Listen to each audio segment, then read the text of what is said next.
teman-teman, selamat berjumpa kembali. Kali ini kami akan berbincang-bincang lebih dalam, lebih dekat dengan seorang politisi muda asal Manggarai, Flores NTT. Nah, semua mungkin kita harus sudah kenal karena ini orang-orang ini sangat energik ya orangnya. Dia adalah Bung Heri. Apa kabar Bung Heri? Baik, Amang. Ay, Baik. Ini kita ingin bicara lebih banyak ya Om Heri ya. Oh, boleh. Nah, ini saya ditemani oleh Bung Noel dan juga Bung Don.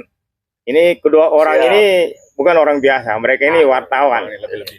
Ya, jadi tolong menjawab pertanyaannya santai aja. Ini naungan Kompas, pernah di Kompas. Ini di MNC Group. Jadi Emang kelas. Gitu ya. Dan begitu teman-teman, kami ingin berbicara lebih dekat dengan Bung Heri ini. Itu ya Bung Heri. Oke? Ya, boleh. Monggo Bung Noel, apa yang ingin ditanyakan? Oke, untuk mengenal lebih dekat Bung Heri, kita mungkin mulai dengan bahwa kita mengenal sebelumnya Bung Heri sebagai pengusaha di ibu kota. Dan dalam 2 tahun terakhir mulai terjun ke politik, merintis karir lewat Partai Hanura. Maju dalam pileg kemarin 2024 sebagai calon legislatif untuk anggota DPRD Provinsi NTT.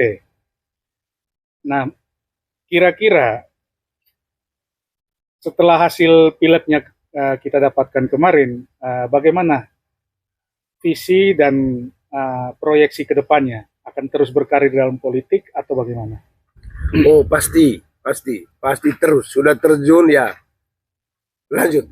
Ya, tidak ada berhenti, lanjut.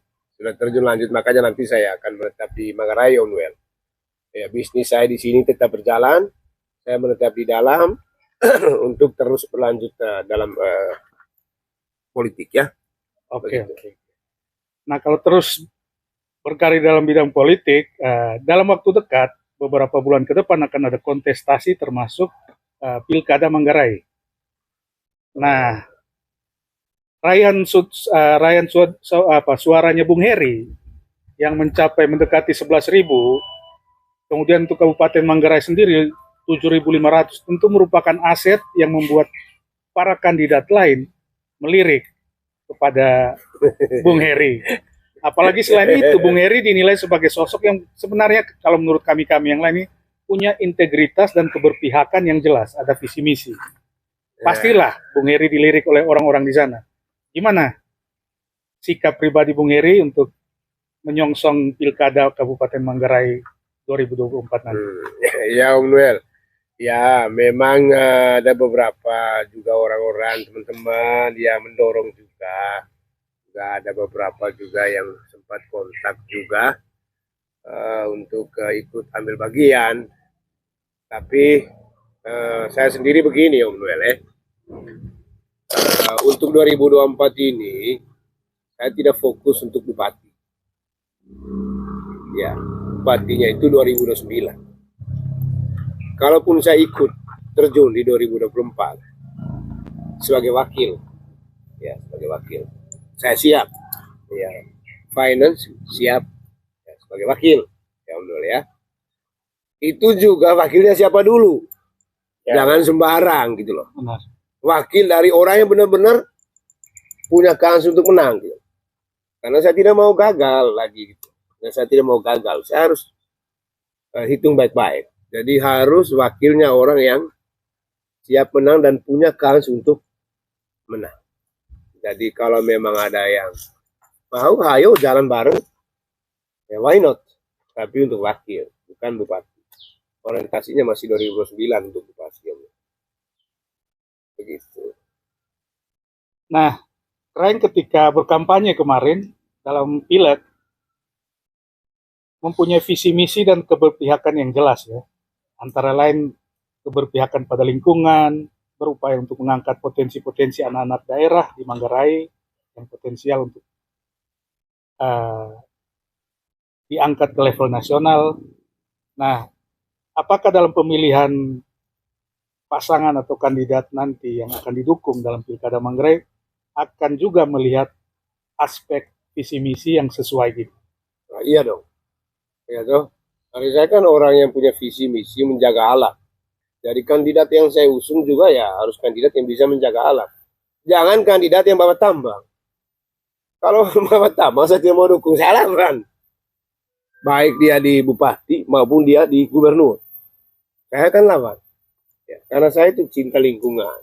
Ya. Kita harus menjaga alam. Kita punya kewajiban untuk menjaga alam. Jangan sampai rusak. Alam rusak kita semua mati. Kita semua akan hancur. Ya, karena alam itu surga yang bisa membuat kita hidup. Ya, boleh kita bicara tentang kesehatan, bicara tentang pendidikan, tapi kalau alam rusak, itu semua nggak ada. Itu Om Noel. Nah, biasanya sebagai politisi kan ada visi misi yang sifatnya idealis gitu.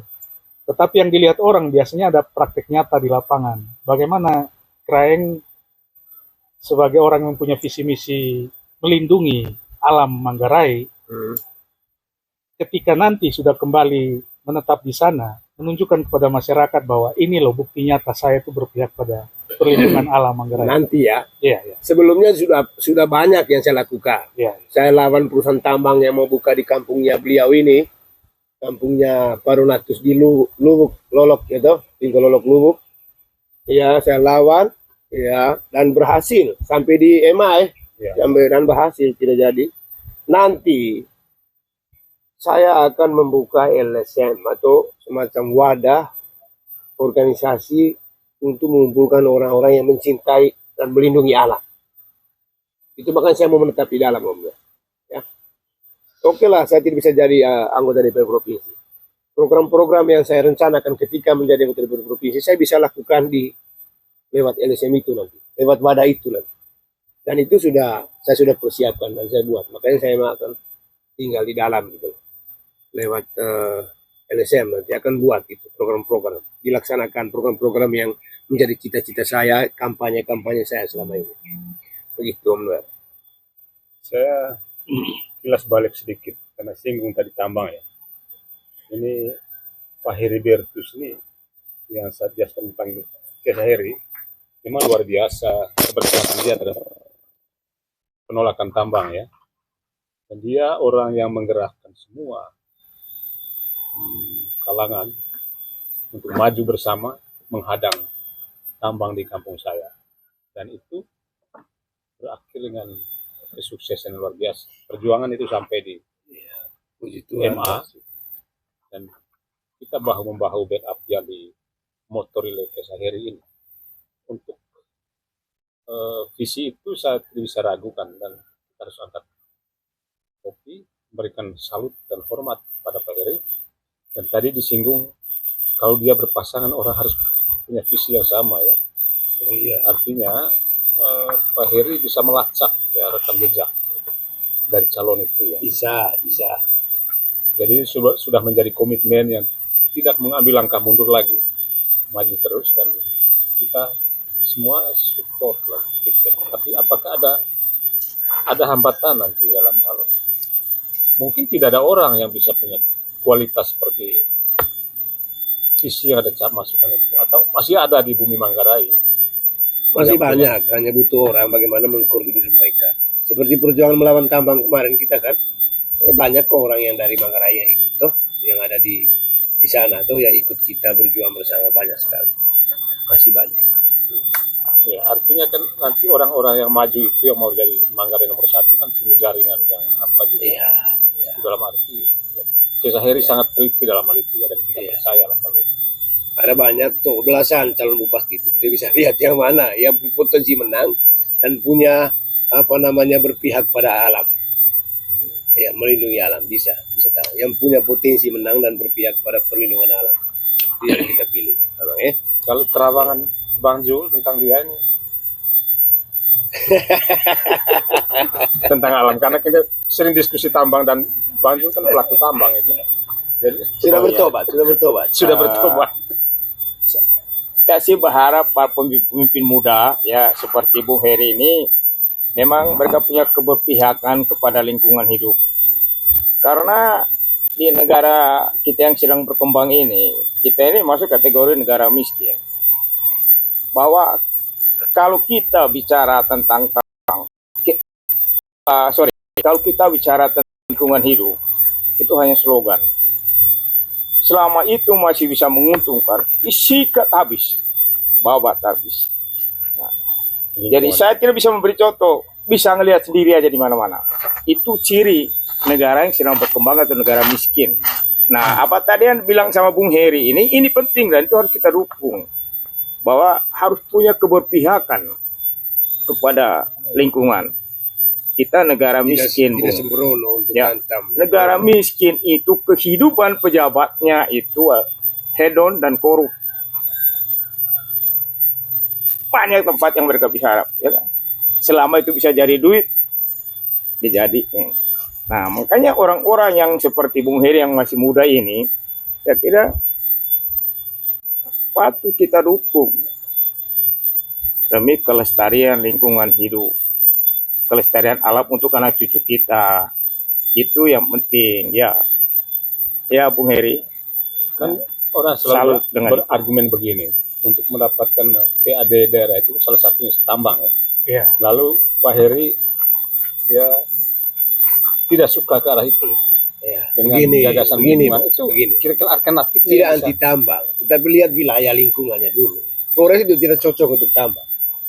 Ya, yang saya perjuangkan Cocoknya selama ini apa? itu tidak cocok.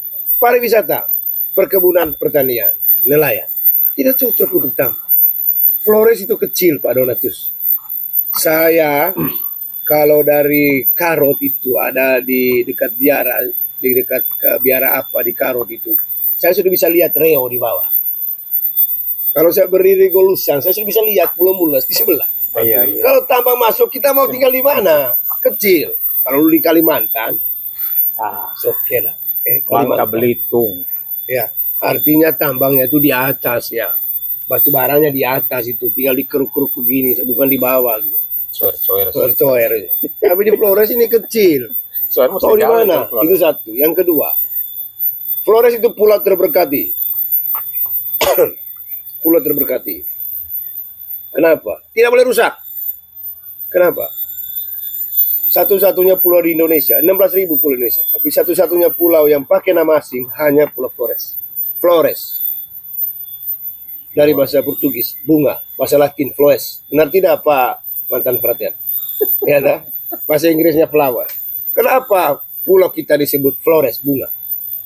Kalau kita jalan dari Riau sampai Larantuka, tidak ada bunganya di pinggir jalan. Tidak ada bunga. Tapi kenapa disebut bunga? Pulau Jawa yang besar yang kita tinggal sekarang ini, sukunya saya katakan hanya cuma dua. Suku Jawa dan suku Sunda. Pulau Kalimantan yang besar, sukunya saya katakan satu. Suku Dayak. Pulau Bali, sukunya satu, orang Bali. Pulau Flores berapa sukunya? Berapa sukunya? Puluhan. Pulau kecil, tapi sukunya puluhan. Warna-warni orang. Makanya disebut flower, Flores, bunga warna-warni. Itu terberkati pertama. Terberkati kedua. Soekarno dulu dibuang kemana-mana. Ke Sumatera, ke Digul, Soekarno dibuang. Tapi tidak pernah muncul di kepala ide tentang Pancasila. Ketika dia buang di sana itu. Tapi ketika dia buang di Flores, muncul ide tentang Pancasila. Kenapa? Karena dia lihat lingkungannya. Kok orangnya warna-warni, tapi akrab satu sama lain. Muncullah Bhinneka Tunggal Ika, ilham ide tentang Pancasila. Kalau tidak direstui lingkungan dan alam Flores, tidak akan muncul di kepalanya ide tentang Pancasila. Dan Pancasila inilah yang mempersatukan Indonesia sampai saat ini. Tanpa Pancasila Indonesia tidak ada.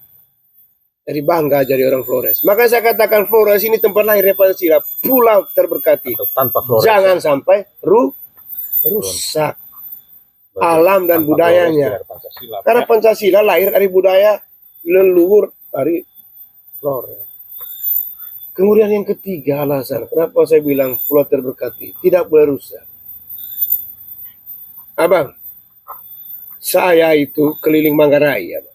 Ada 57 biara di Manggarai. Keuskupan Ruteng saja. Saya tanya biara di salah satu biara di dekat Megarit ke bawah itu. Suster PSM. Suster berdiri tahun berapa nih biara? 2006 Pak Heri. Sudah berapa suster yang dihasilkan dari biara? 300. Suster yang lain 200, biara yang lain 100. Potong rata 57 biara misalnya. 100 satu biara. 5.700 suster. Aku frater yang dihasilkan dari Bumi Manggarai. Tahun 2019 saya ke Roma. Antri untuk lihat Papa Paus ke dalam, lihat Basilika. Antri. Saya lihat di depan saya ini ada suster, muka kayak orang Indonesia. Saya tanya, are you from Indonesia? Yes. Baik. Ketika dia jawab yes, saya pakai bahasa Indonesia sudah. Suster, suster orang NTT ya? Iya Pak, saya dari ND. Dari ND. Suster, maaf. Yang itu orang Flores? Iya. Yang itu orang Flores. Suster yang itu Flores juga? Iya Pak. Kami ada 700 orang di sini. Di Roma. Dari pulau terberkati ya. 700. Kemarin, Baru di Roma, 1 bulan lalu, saya makan siang dengan Romulian Angkur. Dia baru pulang belajar dari Italia. Romulian Angkur. Saya tanya, Romulian, sekarang orang Indonesia, suster dan pastor berapa di Italia? 1.600 dia bilang. Orang NTT-nya berapa? 1.100. 1.100. Dulu pastor barat dari sana ke sini. Sekarang kita yang ke sana. Nah, ini penting para natus. Bapak belajar filsafat, belajar teologi juga. Tunjuk juga. Termasuk ini ya, teman saya. Ya. Dan ini Saya tanya Tuhan, Tuhan, kenapa 57 biara ini engkau tidak buang ke Jawa? Di sana kan banyak manusia, jutaan. Kalau kau buang jala ke sana, biara-biara ini, maka akan banyak yang akan dipanggil. Kenapa tidak dibuang Kalimantan yang pulaunya luas? Wih Tuhan, kenapa kau harus buang itu biara-biara itu di Flores yang pulau kecil ini? Kenapa? Apa jawaban Tuhan? Heribertus, saya menempatkan biara-biara ini di sini karena saya tahu di sini mereka bisa hidup. Karena alamnya, lingkungan, budaya dan manusia bisa menerima untuk tumbuh suburnya panggilan. Karena itu wilayah Flores ini tidak boleh rusak alamnya. Itu perjuangan kami Pak Donatus. Jangan sampai Flores ini rusak. Kau boleh buka di lawan silakan, tapi jangan sampai di sini. Itu alasan saya Pak Donatus. Bagaimana? ya berkat perjuangan beliau ini dengan teman-temannya, Bapak tidak terusir dari kampung halaman Bapak. Ya kan? Ya, kan kemarin rame itu. Yang cocok di Flores apa? Pariwisata. Jokowi sudah menempatkan Flores ini sebagai pengganti Bali dengan premium pariwisata mulai dari Labuan Bajo. Maka kamu yang pemerintah daerah, jangan lagi buat tambang di sini. Karena tambang bertabrakan dengan pariwisata. Kamu buatnya apa? Perkebunan, pertanian mendukung sektor pariwisata. Om John, Hotel Ayana membutuhkan telur satu hari 700 util. Telur. Hotel Ayana. Satu hotel. Belum hotel-hotel yang lain di Labuan Bajo. Puluhan hotel Labuan Bajo. Satu hotel 500 saja sudah 25.000 telur butir satu hari. Selama ini kita ambil dari mana? Dari luar Flores. Padahal kalau di pemerintah itu genjot itu peternakan ayam untuk petelur itu kan sayur datang dari luar. Kemana pemerintah daerah untuk dorong masyarakat pertanian untuk buat perkebunan sayur-sayuran? Iya, harus di situ kita. Pariwisata ini penghasilannya besar. Contoh Bali, masyarakatnya hidup kelas menengah ke atas sekarang. Karena dari sektor mana? Pariwisata. Kalau banding Bali, saya katakan Bali itu di bawah Flores. Jauh sekali. Contohnya Om Julius. Bali budayanya satu. Orang Bali. Flores budayanya puluhan. Mana lebih kaya? Flores apa Bali? Dari sisi budaya. Ya. Mana? Jelas Flores lah. Ya Flores. Lebih dari 1-0 menang Flores. Yang kedua, Bali keindahan alamnya diukir. Ukir patung, ukir ini, ukir pakai ukiran. Manusia yang ukir. Flores keindahan alamnya turun dari atas dikasih Tuhan. Mana lebih bagus? Bentukan alam. Bentukan alam. Asli bentukan alam. 2-0 lebih bagus Flores. Bali tidak punya binatang purba, Flores punya. Komodo 3-0 menang Flores. Bali tidak punya manusia purba, Flores punya manusia 4-0. purba. 4-0. Keunggulan kita lebih banyak daripada masih ada Bali. lagi ke 5-0 nanti. Ya terserah lah itu. Artinya kita harus sadar, oi pariwisata Hugi. Di Laran Tuka itu ada Cocok, ya. proses Tuan Ma. 5-0. Artinya Kesononya lagi. arahnya itu Kesa NTT Flores ini pariwisata, perkebunan, pertanian, nelayan, tani ternak. Bukan taman di luar boleh. Itu makanya kenapa saya tolak. Artinya perjuangan itu tidak Jadi berhenti kita di harus lihat isu lingkungan. posisinya, posisi ininya apa, posisi ini cocok untuk ini. Jangan tambang sporadis karena penghasilan banyak kita buka tambang di mana-mana rusak semua lingkungan. Jangan. Harus Baik. cerdas. Oke, teman-teman. Om Nue. Bung Heri ini kalau bicara tentang lingkungan hidup sangat berapi-api. Karena memang beliau ini pejuang lingkungan. Dia berbicara tentang lingkungan, bicara tentang pariwisata, dia sangat berapi-api. Itu ciri anak muda yang punya semangat. Dan satu hal yang pasti, bahwa anak muda ini siap untuk menjadi wakil bupati. Kalau memang ada calon bupati yang berintegritas dan pasti siap menang. Oke, teman-teman, kita sampai di sini saja dulu. Sampai ketemu. Jadi sebenarnya saya mau masuk tadi